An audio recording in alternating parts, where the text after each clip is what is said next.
Selamat tengah malam semua. Kisah yang ingin saya bacakan kepada anda dalam Misteri Jam 12. Ini adalah pengalaman yang pertama yang dikongsi. Kiriman daripada Saiful, ataupun nama yang digunakan. Casey boleh panggil saya Saiful ataupun Ipul. Ipul ada pengalaman yang ingin saya kongsi bersama dengan Casey. Ipul ada seorang nenek yang dah nyanyuk. Dah beberapa kali nenek Ipul akan keluar rumah. Ada kalanya dia tak balik, membuat kita risau. Kita kena cari. Biasalah, orang nyanyuk, dia keluar, dia tak tahu macam mana nak balik. Ada kalanya Ipul akan bawa, letakkan nenek di kerusi roda. Ipul akan tolak dia berjalan-jalan keliling kawasan perumahan di Lengkok Baru. Jadi pengalaman yang diceritakan ini berlaku di kawasan perumahan beliau dekat Lengkok Baru. Kadang-kadang nanti bila Ipul tengah duduk dekat ruang tamu tengok TV, selalunya waktu malam. Nanti dia datang, "Pul, keluar Pul, bosanlah duduk rumah ni." Ada kalanya saya akan cakap, "Tak apalah Nik, Nik pergi tidur besok kita keluar. Dah malam ni." "Pul, keluarlah, bosanlah duduk rumah ni. Kalau kau tak nak, nanti aku keluar sendiri. Aku balik "Tak mau Nik, jangan. Nik pergi rehat dulu. Nik masuk bilik. Nanti kalau Nik tak tidur, besok kita keluar." Nanti dia akan masuk bilik Casey. Masuk bilik dia, naik atas katil, dia baring.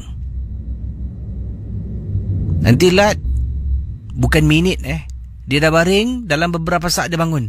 Dia keluar, "Pul, keluar Pul." Pendengar Misteri Jam 12, pintu besi rumah sentiasa dimangga. Memang tak dibenarkan dibuka. Sebab nenek ni, walaupun dia nyanyuk, ada kalanya dia ingat. Dia akan buka pintu sendiri kalau nampak kunci. Dia akan keluar tanpa kita sedar. Tahu-tahu bila tengok, mana nenek? Pintu besi dah terbuka luas, nenek pun dah keluar. Jadi pendengar Misteri Jam 12, ada kalanya saya terpaksa Casey, walaupun penat bekerja pada siang hari, malam nak relax tengok TV. Oleh kerana sayangkan nenek punya pasal, kata Ipul, saya akan suruh nenek pakai selindang, kemudian letakkan dia di kerusi roda. Sebab kalau jalan memang perlahan nenek saya jalan. Saya akan tolak dia daripada blok rumah saya di Lengkok Baru. Jalanlah Casey, keluar pasar, jalan belakang, turun bukit, kasih dia happy sikit. Barulah balik rumah, baru dia boleh tidur. Jadi pernah sekali tu saya bawa dia keluar, laluan yang sama Casey. Jalan belakang pasar, naik atas bukit, turun bukit, jalan belakang seleko. Sampai rumah pada waktu itu sekitar jam 12 lebih malam. 12 lebih malam. Saya pun lipat kerusi roda, letak dekat luar rumah. Nenek saya pun masuk. Bila saya dah lipat, nenek saya berdiri perlahan-lahan sedang pegang pintu. Kemudian nenek kata, "Masuk. Masuk cepat, masuk." "Masuklah." Gitu. Saya pun kata pada nenek, "Nek masuk dululah. Saya tengah nak simpan kerusi roda ni." "Hei, bukan kau lah. Kawan aku. Tadi kau bawa aku pusing-pusing. Dia nampak aku nampak dia. Aku ajak dia ikut balik." Saya terdiam. Dalam hati, ya Allah, orang tua ni nyanyuk. "Dah lah ni, masuk dalam. Nanti dulu. Hei, masuk. Masuk. Setelah beberapa saat baru Nenek masuk. Nenek jalan perlahan-lahan masuk ke dalam bilik. Saya pun pergi ke dapur untuk ambil air. Penat kisi.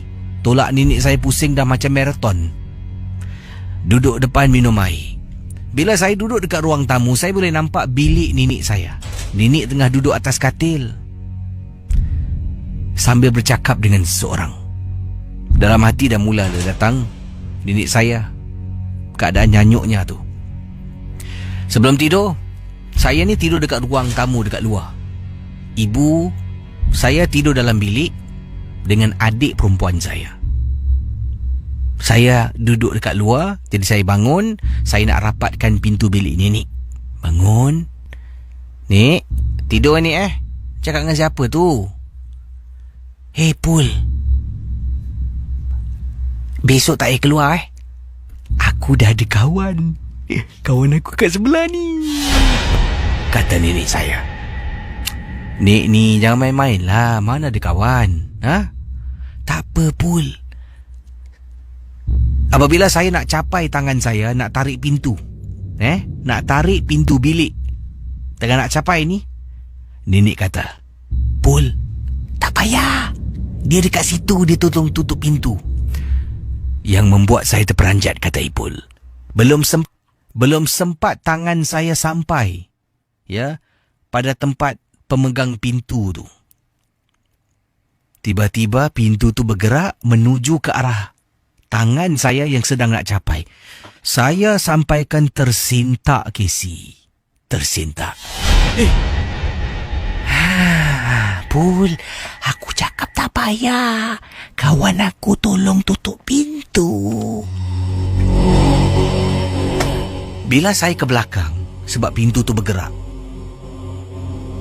terus pintu pam tutup dengan sendirinya. Saya dah tak berani nak buka pintu. Saya baring dekat atas lantai yang saya bentangkan tilam kecil. Sambil-sambil saya terfikir, adakah nenek aku ni benar-benar nampak benda tu benar-benar dalam rumah, ataupun memang nenek aku nyanyuk? Tapi kalau nenek aku buat-buat cerita, macam mana pintu tu boleh tutup dengan sendiri? Saya pun tidak ingin fikirkan mungkin esok akan berubah. Tidur sampailah ke pagi. Pendengar Ria 897, keesokan harinya saya dekat luar koridor rumah sedang isap rokok. Adik gadis saya keluar. Bang, abang. Apa? Bang, tengoklah nenek. Entah orang mana tadi bawa balik rumah ni. Saya pun ingat benar-benar nenek keluar, kita tak perasan bawa balik kawan. Siapa? Tak tahulah perempuan mana dalam bilik. Duduk atas katil nenek. Nanti mama marah tau. Kejap. Saya pun habiskan rokok saya, kata Ipul. Masuk dalam. Bila tengok atas katil tak ada orang. Nenek tengah baring, tapi masih bercakap-cakap dengan seseorang. Diam. Nek, Mira, mana ada orang? Tadi nampak ada orang, bang. Ada perempuan duduk tepi nenek atas katil. Mana ada orang, Mira? Tak apalah, bang. Adik saya pun jalan dan masuk dalam bilik. Saya tanya pada nenek. Menghampiri nenek semakin dekat. Semakin dekat dengan nenek saya. Nek, Ipul nak tanya, Nek. Ada apalah? Tak ada. Kawan nenek ni masih ada dalam bilik ni. Ada. Kau tahu? Dia ada kat sebelah. Sebelah nenek? Sebelah kau.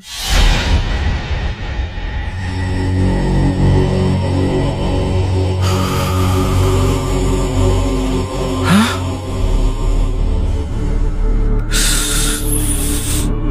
Oh. Kenapa dengan dia? Dia sebelah kau. Sinilah. Jangan kacau cucu aku. Sini. Baring sini dengan aku. Pada waktu itu saya yang sedang berdiri benar-benar dapat rasakan macam ada sesuatu di sebelah saya. Meremang bulu rumah saya. Nek boleh tak suruh kawan Nek keluar? Jangan masuk rumah ni. Nanti Mama marah. Mama engkau ni. Kalau kau tak bilang, Mama engkau tak tahu. Biarlah dia kawan akulah. Okey, Nenek suruh dia balik dulu. Nenek suruh dia balik. Nanti besok boleh datang balik. Suruh dia balik. Nanti Mama marah nanti. Yelah. Nenek saya pusing, Gesi. Ke sebelah dia yang katil memang kosong. Katil nenek saya adalah jenis katil single bed yang besar. Dia pusing bahagian tepi tu. Nenek saya baring terlampau tepi sangat sampaikan di tepinya ada sedikit ruang. Kau baliklah dulu. Besok datang lagi Pendengar Misteri Jam 12. Waktu tu saya dapat rasakan macam ada benda keluar daripada bilik tidur nenek saya. Keluar rumah. Dan dapat rasakan macam ada sesuatu. Awal tadi bila bercakap dengan nenek. Dipendekkan cerita, kata Ipul, akhirnya bila tiba keesokan hari, benda tu datang, Gesi. Datang sebab saya nampak nenek bercakap lagi dengan benda tu.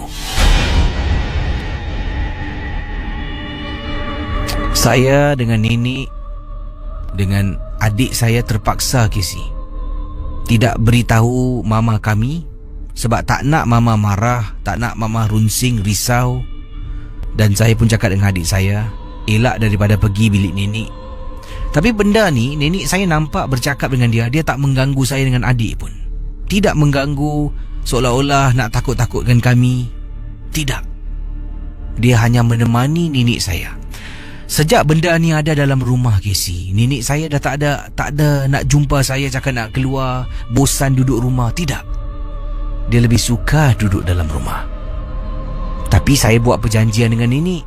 Setiap malam sebelum tidur, suruh dia balik. Dan nenek saya buat. Saya tak tahulah benda ni yang baik ataupun bukan. Misteri Jam 12. Kisah-kisah yang anda dengar dalam rancangan nombor 1 radio Misteri Jam 12 hanyalah sekadar satu hiburan sahaja. Jangan mudah percaya. Jangan terikut-ikut dengan apa yang dikedegakan. Yang pasti, rancangan Misteri Jam 12 hanya sekadar hiburan. Okey. Ini kisah yang diceritakan kepada saya, datangnya daripada pendengar yang ingin dikenali sebagai Shelly, Kak Shelly. Katanya, Assalamualaikum, Waalaikumsalam. Nama kakak Shelly. Kakak nak berkongsi kisah Misteri Jam 12 kakak. Kalau Casey sudi membacanya, kakak adalah pendengar baru MJ12, berasal orang Singapura tetapi sekarang dah pun menetap di England. Oh, okey. Jadi kisah kakak ni berlaku dekat kampung kakak lah di England, iaitu kampung suami kakak di kawasan Derby, kata beliau. Ni Derby, bukan Derby. Derby tu lain, ya. Ni Derby. Jadi Kak Shelly berkongsi pengalaman ini terjadi di Derby, di England. Kisah yang dikirimkan email kepada saya. Dan saya akan bacakan untuk anda. Ini mungkin hantu Mak Saleh agaknya. Saudara pendengar Ria 87. Ini kisah berlaku di salah sebuah hospital, dikatakan di sini, kata Kak Shelly, di Derbyshire, di Hospital Usang. Hospital yang dah terbengkalai. Kisah yang diceritakan berlaku pada satu ketika yang mana Kak Shelly, beberapa orang rakan, termasuklah suaminya dan rakan-rakan pada suaminya, telah pun melakukan satu ekspedisi waktu malam. Jadi pada malam itu kakak beramai-ramai sebenarnya telah pun menaiki kenderaan. Kita kata ni konvoi naik kenderaan, dan tempat yang pertama kita pergi adalah sebuah hospital di Derbyshire, yang mana hospital ini adalah sebuah hospital yang lama sangat-sangat. Dan macam-macam penampakan pernah diceritakan tentang hospital ini, dan lazimnya hanya membaca dari internet dan mendengar pengalaman yang diceritakan daripada rakan-rakan yang adventure ataupun yang suka melakukan lawatan-lawatan tempat-tempat seram pada waktu malam, kata Kak Shelley. Jadi inilah kisah kakak, harap kisah dapatkan. Pertama kali bila pergi hospital ni memang menyeramkan, dan sebenarnya kakak tak berani nak masuk dalam. Tapi you know lah, Mak Saleh ni ramai di antara mereka berani sangat-sangat, dan mereka bermati-matian nak rasakan entiti ataupun dunia lain lah, dunia ketiga ni, untuk supaya mereka dapat merasakan kehadiran makhluk-makhluk halus ini. Jadi inilah kisah yang dikongsi sama dalam Misteri Jam 12. Jadi saudara, Kak Shelley berkongsi pengalaman apabila dia sampai di hospital, dekat kawasan luar hospital ada dua mereka dua kenderaan. Jadi dua kenderaan ini lebih kurang dalam 11 dua kenderaan ni lebih kurang dalam 8 orang, ya, 8 orang, dan waktu itu jam 11 malam mereka sampai di kawasan hospital ini. Kenderaan diletakkan di bahagian luar, dan kami masing-masing keluar mengenakan jaket tebal. Waktu tu agak sejuk sedikit, dan menggunakan lampu suluh, dan ada juga perkakas-perkakas yang lain yang dibawa bersama. Antaranya adalah rakaman alat rakaman audio. Kita pun masuk, dan bila jalan dekat luar tu, kita pada mulanya kita tidak dibenarkan masuk ke dalam. Ya, salah seorang daripada anggota kami ni yang mengetuai rombongan ekspedisi malam ini tidak benarkan kami terus masuk ke dalam. Katanya kami perlu berlega-lega dekat luar hospital ni dulu, jalan dekat outskirt kawasan hospital ini, untuk memberitahu sesiapa jua yang dekat dalam ni yang kita ada di luar. Jadi bila benda ni tahu yang kita ada di luar, selalunya benda-benda ni kata ketua kumpulan, mengikut apa pengalaman dan juga ilmu yang beliau ada baca dan pelajari, kebanyakan makhluk-makhluk halus ni, mereka kebanyakan takut dengan manusia. Bila ada manusia, mereka akan lari. Sebab tu kadang-kadang, kata Kak Shelley, ini entah benar ataupun tidak, ini hanya penjelasan peribadi yang diberikan oleh Kak Shelley. Sebab tu kadang-kadang bila kita tengah berada dekat sesuatu kawasan, tengah duduk, tengah jalan, kita nampak macam ada susuk tubuh lari depan kita. Susuk tubuh lari, dan kita terperanjat lah, nampak macam orang dan sebagainya pada tempat tu sunyi, sepi.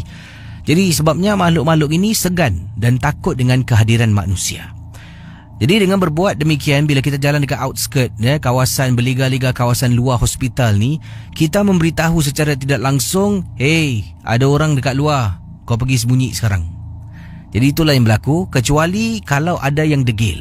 Yang degil tu yang mana kita masuk ke tempat mereka, mereka rasa kita menceroboh dan mereka akan lawan balik. Itu satu masalah, kes yang berat, kata Kak Shelley. Jadi setelah kita berliga-liga dekat luar lebih kurang dalam 10 hingga 15 minit dengan merakamkan audio, petik gambar, suluh sana, suluh sini, barulah ketua kumpulan kami kata, okay, I think we all set to go in, kata beliau. Jadi semua dah bersedia untuk masuk ke dalam. Kita pun melangkahkan kaki, perlahan-lahan masuk. Kakak tak nak jadi pasangan last, tak nak jadi pasangan yang pertama. Kakak nak jadi pasangan yang berada dekat tengah-tengah. Kakak bilang dengan husband kakak, please, jangan jadi last, jangan jadi depan. Kita tengah-tengah, belakang kita biar ada orang, depan biar ada orang. Okey, mereka setuju. Jalan, sedang jalan ni, masuk dalam jalan, punyalah seram. Dekat luar sejuk bila masuk dalam rumah, ingatkan panas. Yelah, rumah tu berbumbung, tutup dengan tembok, tingkap dan sebagainya. Bila masuk dalam rumah tu, kesejukannya lebih dahsyat daripada dekat luar. Ini sama sekali menunjukkan dalam rumah tu ada, ataupun dalam hospital tu ada entiti, katanya Kak Shelly. Kita pun mula jalan dan kakak dapat rasakan kita lalu dekat kawasan pejabat ataupun ofis, kemudian lalu dekat kawasan ward hospital. Pendengar Misteri Jam 12, kata Kak Shelly, yang membuat kita batalkan ekspedisi pada malam itu apabila salah seorang daripada kita yang ikut tertinggal dekat belakang. Dia berdiri tegak. Kita jalan. Kemudian tengah nak periksa siapa yang ikut kita ni. Make sure semua sama-sama, tak boleh tinggalkan kumpulan. Toleh belakang, dapat lihat salah seorang anggota sedang berdiri seorang diri dalam gelap. Jadi ketua kumpulan pun bertanya, Lucy, come on. Dia cakap bahasa putih lah, saya cuba lakonkan. Lucy, come on. Tak gerak-gerak. Kenapa dengan Lucy ni? Panggil lagi, tak gerak-gerak. Tiba-tiba Lucy daripada berdiri tegak terus lompat dan dalam posisi merangkak. Bayangkan, daripada berdiri tegak, Lucy lompat dan terus terus jatuh dalam posisi merangkak, kata Kak Shelly. Kami semua terperanjat.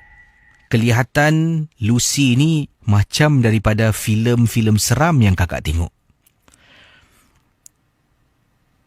Ketua kumpulan mengatakan abandon ataupun tinggalkan tempat ini, kita harus keluar dari sini. Lucy masih lagi berada dalam hospital dalam keadaan merangkak. 2 orang lelaki dan seorang wanita masuk ke dalam, iaitu kakak kepada Lucy. Nak cuba bawa Lucy keluar, tak boleh. Berat badan Lucy ni menguasai kekuatan 3 orang yang masuk dalam. Akhirnya, setelah mereka cuba bercakap dengan Lucy dan panggil Lucy, Lucy keluar. Keluar bersama dengan 3 orang yang masuk dalam tadi. Malam tu, ekspedisi dibatalkan. Tapi, salah seorang daripada teman yang ikut ekspedisi ini menceritakan kisah yang paling menakutkan. Ini terjadi selepas seminggu kita tidak berjumpa. Akhirnya kita berkumpul dan kita nak dengar balik audio-audio yang kita rakamkan. Salah seorang daripada ahli anggota menceritakan, waktu kita nak pulang keluar daripada hospital, bila dia mendongak, dia nampak ramai orang-orang menjenguk daripada tingkap-tingkap hospital. Menjenguk dari atas ke bawah, dari tepi ke kawasan tempat mereka berdiri. Itulah kisah pengalaman yang tak dapat dilupakan, Casey. Terima kasih dari Kak Shelly, England. Selamat tengah malam. Okey saudara, pendengar Ria 897, saya nak putarkan satu audio ni untuk anda. Ini sekarang ni menjadi viral audio ni. Saya tak tahu sama ada setiap kisah yang dikongsi sama, yang saya bacakan, yang saya tukil dari mana-mana. Jangan mudah kita percaya, jangan terikut-ikut. Itu pesanan saya. Anggaplah kemungkinan dibuat-buat, kemungkinan entahlah. Jadi kisah berikut ini yang ingin saya kongsi sama ni. Ini kiriman daripada seorang rakan dari seberang tambak. Beliau berkongsi dan bila saya membaca kisah ni ini kiriman posting ni melalui Facebook dan mungkin ada di antara anda dah dapat posting ni dah sampai pada anda. Dimuat naikkan post ini pada tanggal 26 Ogos 2.52 pagi di Labis. Labis tu saya tak tahu kat mana lah.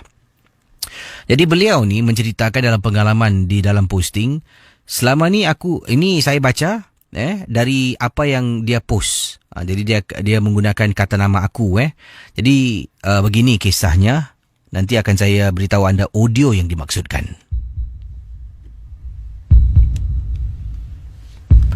Katanya begini, selama ni aku tak percaya sangat bab-bab hantu apa semua. Aku percaya makhluk jin dan syaitan itu wujud. Tapi hantu aku tidak percaya. Sebab aku tak pernah nampak. Tapi malam ni terjadi pada diriku sendiri. Aku tak tahu sama ada ilusi aku sendiri ataupun sesuatu yang lain. Kata beliau, aku on the way balik dari Keluang, Segamat.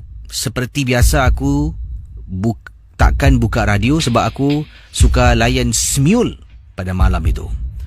Yelah, peneman aku seorang diri. Layan punya layan, tergerak hati nak buat video. Tapi video ni, aku merakamkan video menghadap jalan. Video Smule aku rakamkan ketika sedang memandu menghadap jalan. Aku memilih lagu Sudah Ku Tahu dari Projector Band.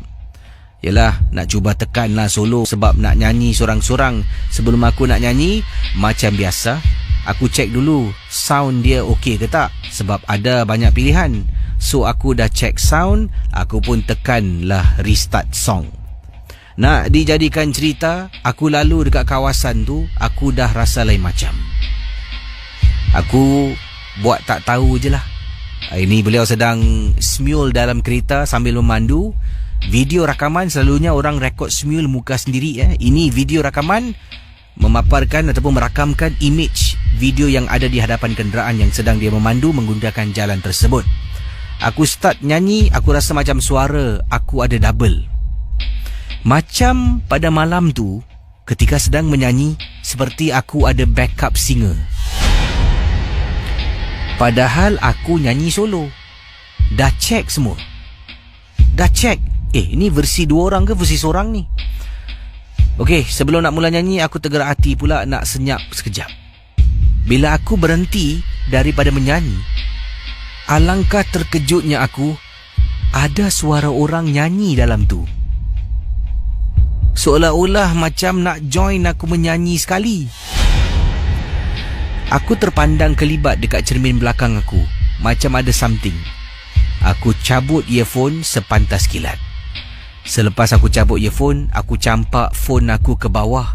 Aku turunkan tingkap kiri dan kanan. Aku membungkukkan badan dan parking dagu aku dekat steering kereta supaya aku tak gatal nak lihat cermin di sisi belakang. Aku fokus pandang depan. Jadi aku tak perlu tegakkan tubuh. Bila aku tegakkan badan, nampak cermin, nampak belakang kereta. Sambil memandu aku istighfar, baca ayat-ayat apa yang patut yang terlintas dekat kepala otak aku ni. Semasa aku melaungkan azan, aku dapat merasakan orang seolah-olah membelai-belai aku dari belakang badan. Seperti mencuit-cuit, aku menjadi makin gerun. Tapi aku cuba melaungkan azan. Jadi anda bayangkan apa yang terjadi. Saya akan putarkan audio yang dimaksudkan seolah-olah ada orang menyanyi Smule dengan dia. Anda seperti yang kita tahu, ada jalan-jalan raya di kawasan-kawasan Malaysia yang memang tak ada lampu jalan, yang memang gelap. Jadi tengah Smule, tengah nyanyi lagu Projector Band, tiba-tiba ada suara sambut nyanyi sama-sama dalam kereta.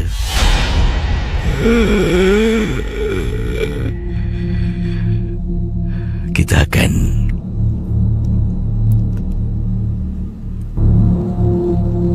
mungkin ikuti rakaman ini. Ingat saudara, jangan mudah percaya dan terikut-ikut. Saya bersama dengan anda dalam rancangan MJ12 Ria 897. Apa juga kita dengar, anggap sebagai hiburan, ya. Jangan kita terlampau percaya dan taksub. Begitu juga dengan kisah-kisah yang dibacakan. Dengan awal tadi ada kisah yang menjadi viral di internet. Kita hanya dengar dan kita nilai sendirilah.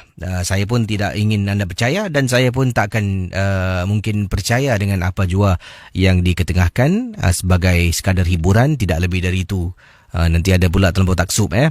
Baik, berikut ini audio yang dimaksudkan. Kawan saya kirimkan saya audio yang dikatakan ini merupakan awal tadilah abang tu nyanyi, sampaikan dia istighfar terperanjat bila dengar suara.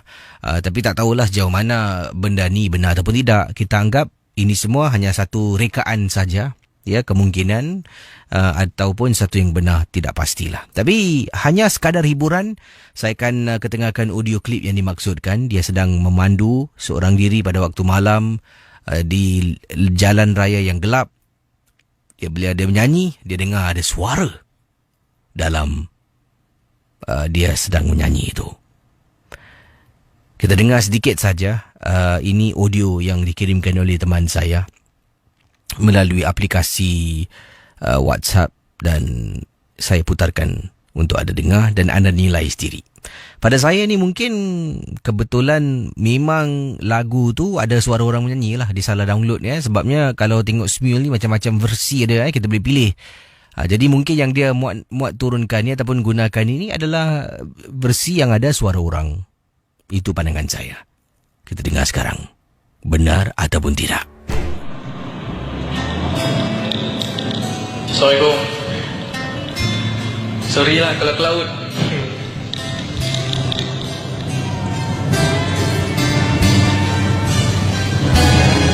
Seringkali aku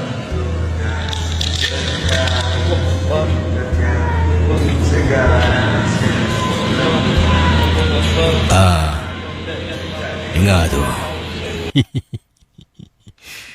Ya, sekali lagi dengar sikit je lah, dia tak kuat. Cuba anda dengar dengan teliti. Sekali lagi saya putarkan. Mungkin ada yang nak dengar dengan jelas, ataupun tak dengar dengan jelas, boleh kuatkan audio anda sekali lagi. Dengar sekali lagi.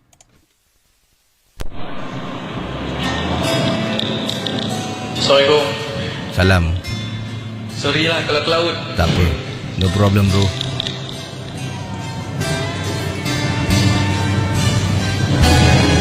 Seringkali aku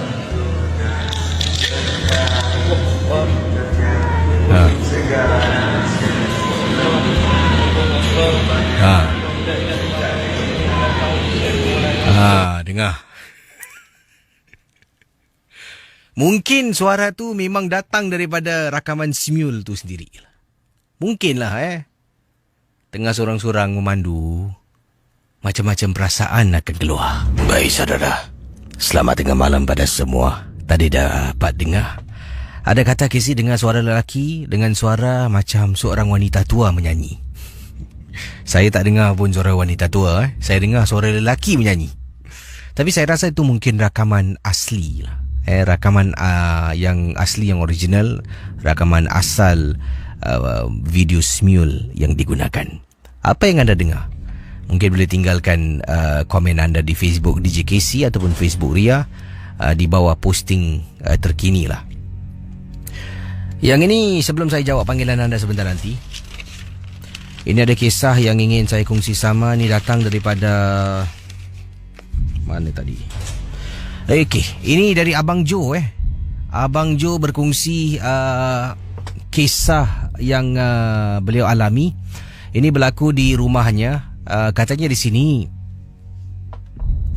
waktu saya sedang isap rokok di luar rumah sekitar jam 10 malam, saya ternampak jiran sebelah saya ni baru balik dalam keadaan tersenyum-senyum. Sebab saya tahu saya pun 2 hari sebelum itu telah pun kunjungi dan menziarahi beliau dan isteri yang berada di hospital pada waktu itu, menerima kelahiran anak mereka yang pertama. Pasangan jiran ni, jiran saya, kata Abang Jo, dah berumah tangga hampir kalau tak silap 6 atau 7 tahun. Tapi masih belum ada cahaya mata, masih belum dikurniakan zuriat. Bayangkan Casey, hanya selepas 6-7 tahun baru mereka dapat anak. Memanglah saat-saat paling gembira. Jadi jam 10 lebih malam, saya dekat luar sedang berdiri merokok ni sorang-sorang. Isteri dengan anak saya dah pun masuk tidur. Saya ternampak dengan dia. Saya pun berbual lah, ajak berbual. Macam mana anak? Bagus. Wah, Alhamdulillah, tahniah. Dia pun cakap, itulah bang, saya tunggu lama bang. Alhamdulillah bang, betul, saya bersyukur sangat. Dia ceritakanlah yang dia memang rasa bersyukur, saat paling gembira dalam hidupnya, memang tak terkata lah. Bual, katanya esok isterinya discharge daripada hospital dan anaknya Alhamdulillah sihat lah, tidak ada apa-apa sakit. Kita pun sedang bercakap-cakap, kemudian dia tanya saya, bang, Ni saya dah bawa uri anak saya dalam beg. Kau bawa balik uri? Tak ada, nak tanam bang. Kat mana boleh tanam Dia bertanya dengan saya. Dan saya cakap dengan dia terus terang. Uri-uri anak aku semua, 3 anak aku ni, aku semua serahkan pada hospital. Aku tak bawa balik.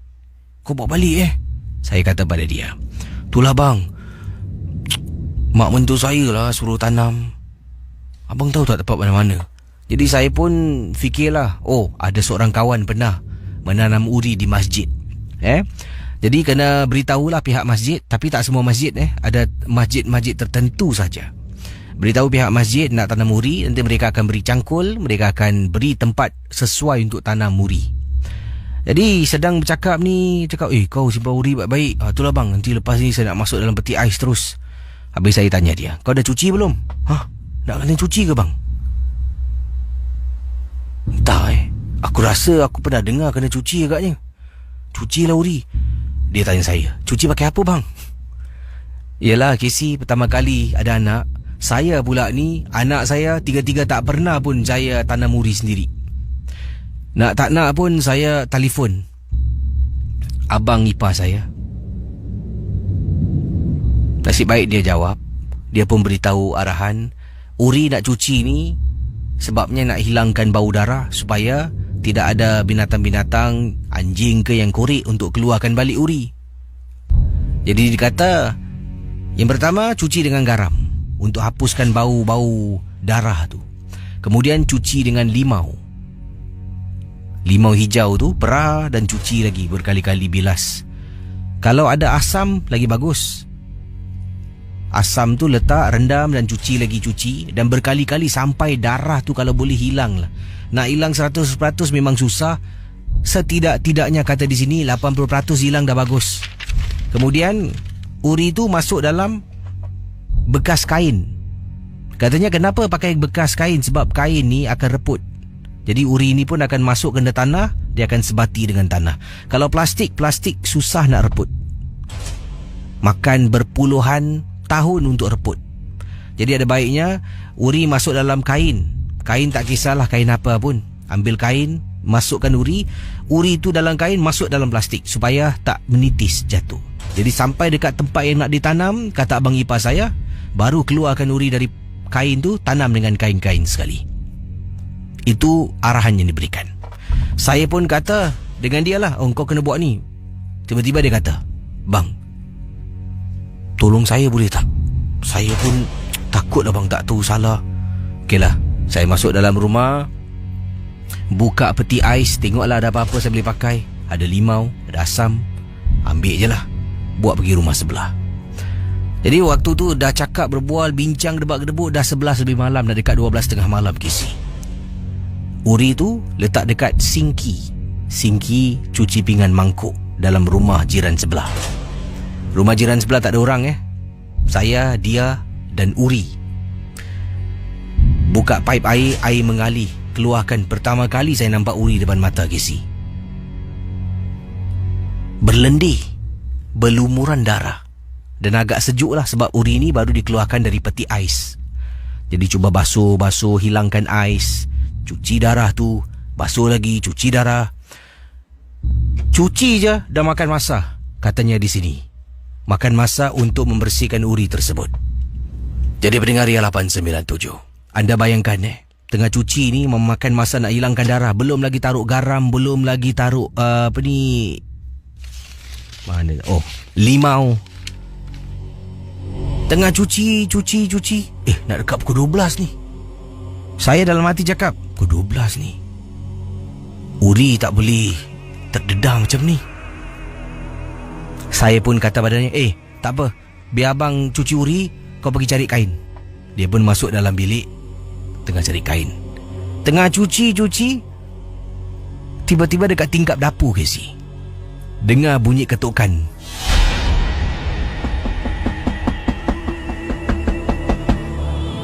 Saya pada mulanya ingatkan ada orang ketuk pintu depan. Saya terjenguk tengok pintu depan, langsung tak ada orang. Macam mana ni? Siapa pula ketuk-ketuk ni? Saya tetap cuci bersihkan. Tiba-tiba saya terpandang dekat cermin, dekat tingkap dapur. Macam ada sesuatu sedang terapung-apung dekat sana. Ya Allah, kata Abang Jo. Saya ni Casey, anak dah 3. Konon dah experience lah. Tak tahulah apa saya nampak, tapi nampak sesuatu dekat tingkap dapur. Tangan tengah pegang uri. Mana tak takut. Saya pun panggil dia. Mat, dah jumpa kain belum? Padahal tengah takut ni. Dah bang. Cepat sini. Dia pun keluar. Astaghfirullahalazim bang. Apa tu bang? Dia nampak Casey dekat tingkap dapur. Dah mat. Kau ada handphone ada surah tak? Hah? Surah apa? Tak apa, handphone kau sekarang, kau buka YouTube, kau cari surah-surah sekarang. Dia pun buat Casey. Keluarkan handphone menggeletar, dua-dua penakut. Kata Abang Man. Maaf, kata Abang Jo kepada temannya. Jadi Abang Jo basuh uri, pandang ke arah lain, tak nak tengok tingkap dapur. Dia pun sama. Teman jiran sebelah ni masuk YouTube, kemudian cari surah-surah, tekan butang play, berkumandang surah tu. Dapat rasakan ketukan tu makin kuat. Mula-mula pelan.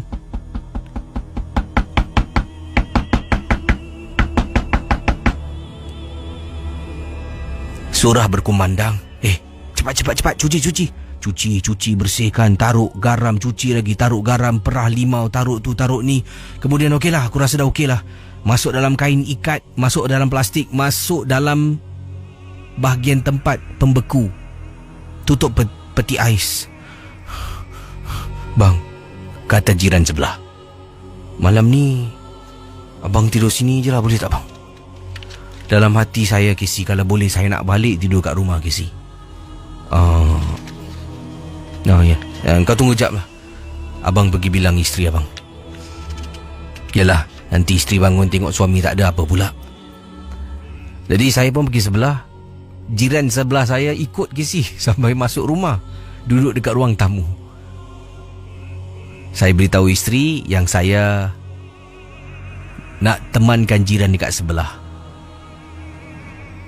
Tak pernah dalam hidup saya tidur rumah jiran Casey. Ini pertama kali sebenarnya. Masuk rumah jiran, duduk dekat ruang tamu.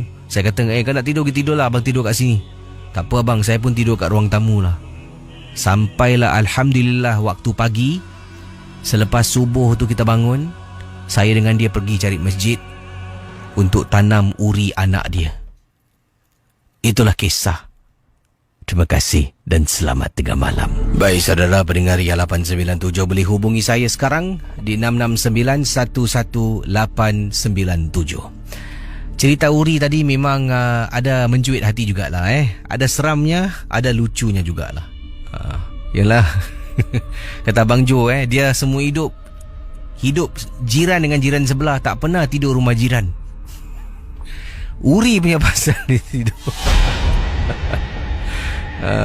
Jiran dia pun takut juga. Bila Abang Jo kata kau tidur dalam bilik lah, abang tidur kat sofa. Tak apa bang, saya tidur dengan abang dekat ruang tamu. Yalah, lucu pun ada, seram pun ada. Jadi, terima kasih kepada Abang Jo kerana sudi berkongsi kisah yang menarik ini dalam Misteri Jam 12.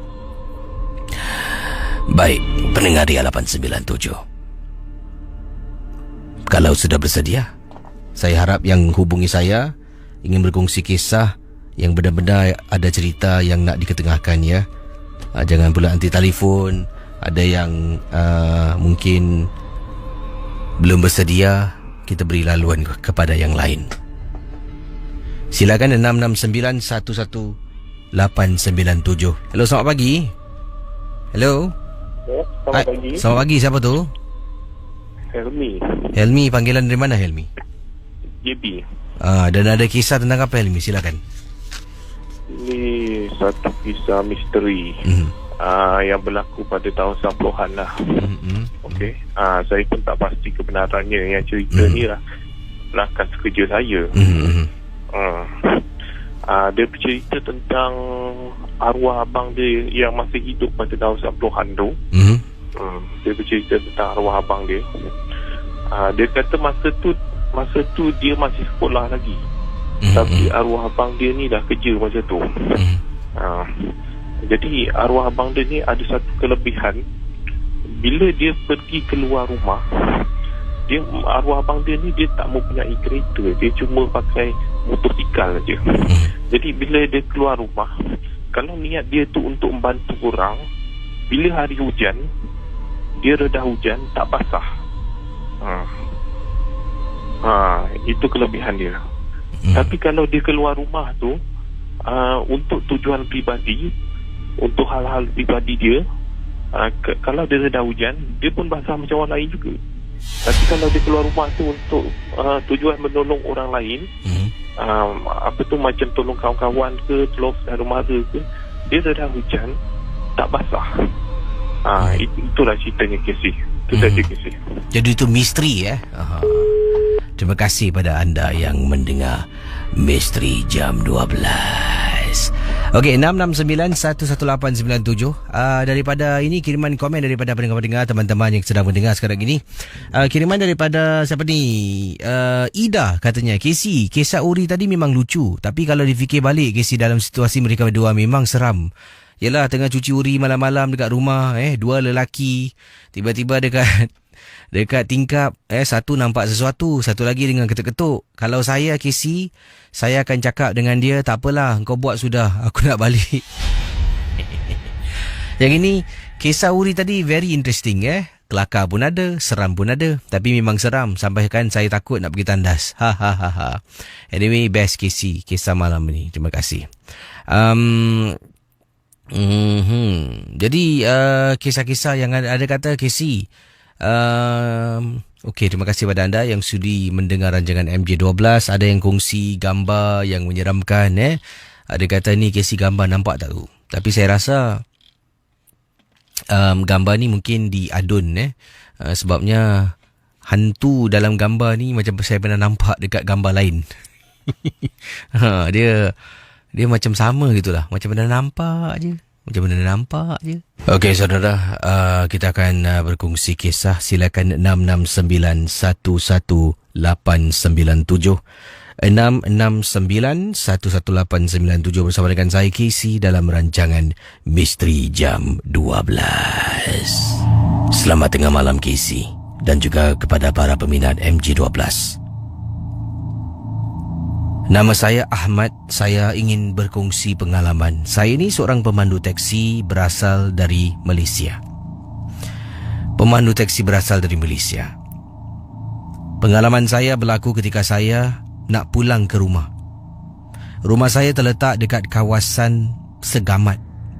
Memandu taksi nak pulang ke rumah 11 lebih malam pada waktu itu. Saya sedang memandu. Kalau saya merokok, saya buka tingkap lah. Depan, belakang tingkap saya akan buka. Dan saya akan hidupkan rokok saya. Saya akan merokok, memandu. Yang pertama ni, saya merokok kerana saya nak hilangkan rasa mengantuk. Ada kalanya penat, bekerja sepanjang hari, dari pagi sampai ke malam. Oleh kerana mengantuk, saya terpaksa merokok ketika sedang memandu. Sebenarnya saya tak suka pun merokok ketika sedang memandu. Sebab saya ni jenis yang menjaga taksi, tak nak habuk-habuk rokok masuk ke dalam. Jadi pendengar Ria 897, kata beliau lagi, ketika saya sedang nak hidupkan rokok saya, dah turunkan tingkap, tiba-tiba angin tiup masuk ke dalam, bau harum sangat. Baunya sama seperti seorang wanita mengenakan wangi-wangian, Casey.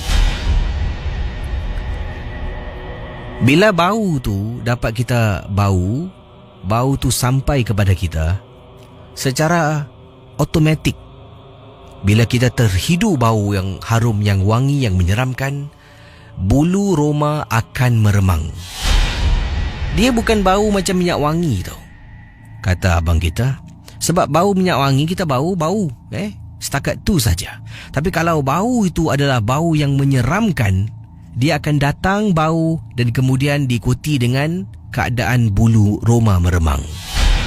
Itulah, saya baru nak hidupkan rokok ni. Buka tingkap, bau datang, meremang bulu Roma. Daripada mengantuk, terus hilang rasa mengantuk. Rokok simpan balik, letak tepi. Pandu, kemudian tengok kiri, tengok kanan, tengok depan. Keadaan fikiran saya menjadi kacau bilau, katanya. Saya ni seolah-olah tak boleh beri tumpuan.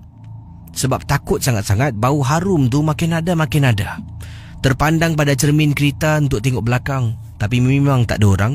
Saya pun naikkan tingkap untuk tutup balik tingkap supaya bau tu tak masuk lagi. Lazimnya bau tu kalau masuk, dan dia akan hilang dalam beberapa saat, mungkin minit. Tapi setelah saya tutup tingkap semua, dah tutup tingkap, bau tu masih ada dalam teksi saya. Saya hanya perlu tawakal dan saya putarkan CD surah-surah suci ketika saya sedang memandu untuk pulang ke rumah. Pendengar Ria 897 FM, hanya Allah saja yang tahu perasaan saya pada waktu itu. Lambat betul nak sampai. Akhirnya saya lalu dekat stesen minyak. Saya masuk dalam stesen minyak, letakkan teksi saya di tepi, dan saya hidupkan sebatang rokok untuk merokok dekat luar. Sedang saya merokok jauh daripada stesen minyak tu, di tepi jalan, saya terpandang-pandang dekat belakang teksi. Memang tak nampak orang, memang tidak ada sesiapa pun. Tapi bau tu masih lagi terngiang-ngiang, Casey, di benak fikiran saya. Setelah lebih kurang dalam 4-5 minit habis batang rokok, saya pun masuk balik dalam teksi saya. Bau tu dah hilang. Sudah tidak ada lagi dalam teksi. Ingatkan dah habis. Ya, beliau pun sampai dekat rumah kampungnya yang terletak di kawasan Segamat. Jadi pendengar Ria 897, bila sampai Segamat, dah pandu teksi pada waktu malam seorang diri. Saya pun keluar dari teksi. Waktu tu rumah masih terang. Anak dah tidur, isteri saya belum tidur. Dekat ruang tamu sedang menonton TV dan menantikan kepulangan saya. Saya pun tolak pintu. Assalamualaikum. Waalaikumsalam, bang. Bang dah makan? Tanya isteri pada saya. Masak apa awak hari ni? Nanti abang pergi bersihkan diri dulu, saya siapkan makan. Isteri pun pergi dapur, siapkan makanan. Saya pun bersihkan diri, tukar pakaian semua. Kemudian saya keluar, dan saya duduk tengah makan ni dekat dapur. Dari dapur boleh nampak ruang tamu. TV masih menyala. Kemudian ada sofa. Isteri tengah duduk layan saya makan. Saya bila masuk rumah tadi tak perasan. Saya cakap pada isteri, "Dahlah, awak tak payahlah layan saya makan. Awak pergi layan kawan awak kat depan tu." Pergi? Kawan saya? Mana ada kawan, bang? Saya dari tadi seorang, bang, tunggu abang balik. Casey, bila saya tengok ada perempuan dekat depan ruang tamu tengah duduk memandang ke arah TV yang mana belakangnya membelakangi saya. Makan lagi. Jadi isteri saya pun bangun. "Bang, sekejap lah. Saya tutup TV lah lepas makan tidur." Isteri nak bangun. Dah. Awak duduk sini temankan saya. Seram, Casey. Kalau isteri saya pergi depan, ternampak susuk tubuh tu, buat dia pingsan, lagi jadi satu cerita. Jadi kata beliau, tadi abang juga yang suruh saya pergi depan. Tak apa, awak duduk sini temankan saya. Makan. Sambil makan, saya tengok lagi masih ada. Makan, tengok lagi masih ada. Hampir-hampir lebih kurang dari lagi 3-4 suap sebelum saya habis makan, saya tengok lagi, dia dah hilang. Saya pun cuci tangan, isteri bersihkan meja, saya sendiri ke depan matikan TV. Tak nampak apa-apa, tutup tingkap, tutup pintu, masuk dalam bilik tidur. tak pastilah benda tu masuk dalam rumah dan kekal dalam rumah ataupun tidak. Terima kasih dan selamat tengah malam. Okey saudara, Misteri Jam 12 lebih kurang lagi 10 minit sebelum saya akhiri tugas saya, dan kita akan jumpa esok malam di Ria 897. Terima kasih pada semua peminat-peminat MJ12 yang sedang mendengar sekarang ini. Hari ini dah pun masuk hari Khamis, kemudian hari Jumaat. Jadi hari Sabtu ini saya akan berada di Johor, di Stadium Pasir Gudang. Pasir Gudang, Johor, Stadium Pasir Gudang. Okey. Untuk mengacarakan konsert Slam 2 dekad, yang mana Slam akan berkonsert lebih kurang 2 jam lebih, ya. Konsert Slam 2 dekad ini, Ria 897 FM merupakan stesen radio rasmi. Saya jumpa anda lah hari Sabtu ini di Stadium Pasir Gudang di Johor. Dan kalau mungkin ada peminat-peminat MJ12 dari Singapura dan Malaysia yang akan hadiri konsert Slam, nanti jumpa anda di sana. Okey. Dan juga kepada anda yang sedang ingin berkongsi kisah, jangan lupa anda boleh email ke ria@mediacorp.com.sg dan juga misterijam12@gmail.com. misterijam12@gmail.com. Kita teruskan kisah bersama dengan kisah berikut ini yang ingin saya bacakan kepada anda semua. Bertemankan saya Casey sampai 2 pagi nanti.